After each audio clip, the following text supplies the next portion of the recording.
Jadi yang awalnya kepingnya brainstorming, kok malah jadi blamestorming ya? Kayak kaos saya ini.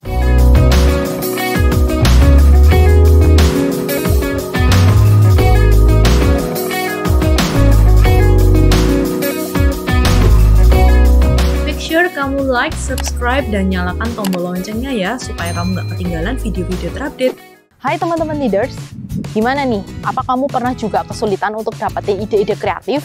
Mau ngajakin tim untuk brainstorming, tapi kok timnya juga pada pasif semua nih gitu ya. Ide kreatifnya pada buntu, atau mungkin hanya merepetisi aja berulang-ulang dari ide-ide yang pernah ada sebelumnya. Atau mungkin bahkan justru makin terlalu banyak idenya dari tim, lalu kemudian kita nggak bisa fasilitasin, jadi yang awalnya kepingnya brainstorming, kok malah jadi blamestorming ya? Kayak kaos saya ini. Teman-teman leaders, jangan berkecil hati dulu.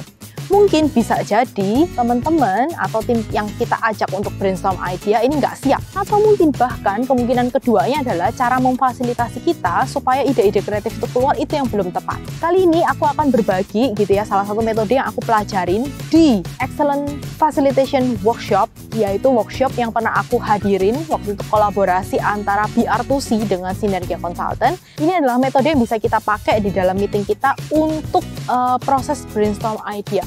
Dan nama kerennya ini adalah ideation.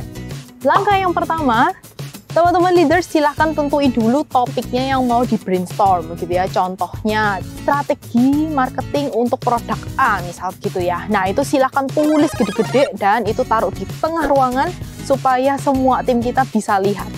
Lalu langkah yang kedua adalah, siapin aja banyak sticky notes gitu ya warna-warni di tengah ruangan di atas meja, dan teman-teman tim minta untuk menuliskan satu ide kreatif mereka pada satu sticky notes. Ini yang seringkali terlewat ya, satu ide untuk satu sticky notes. Hal kedua yang perlu diperhatikan adalah informasikan kepada tim bahwa apapun yang mereka tuliskan itu nggak perlu takut benar dan salah ya. Jadi silahkan tuliskan semua apapun ide yang muncul di benak mereka. Hal ketiga yang wajib diperhatikan adalah biarkan semua ide-ide kreatif yang mereka tuliskan di atas sticky notes ini semuanya dalam kondisi anonim, artinya tidak bernama.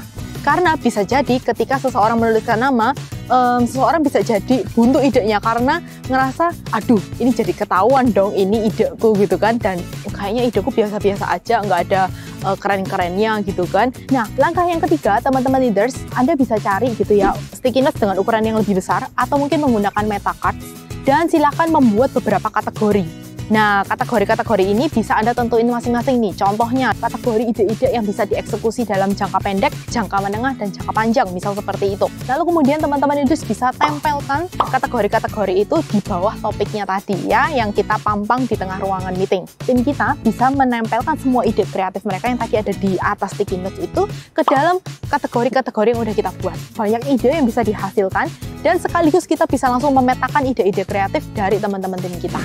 Nah, itu dia metode ideation supaya yang namanya brainstorming session kita nggak jadi malah blamestorming ya. Jadi yes, teman-teman bisa gunain dan bisa aplikasiin metode ini juga di tengah-tengah meeting teman-teman ya. Jadi teman-teman leaders, metode-metode apa lagi yang teman-teman butuhin selama meeting? Teman-teman bisa tulis di kolom komen ya, supaya nanti kita bisa explore lebih banyak lagi metode-metode itu untuk Anda. Sampai jumpa!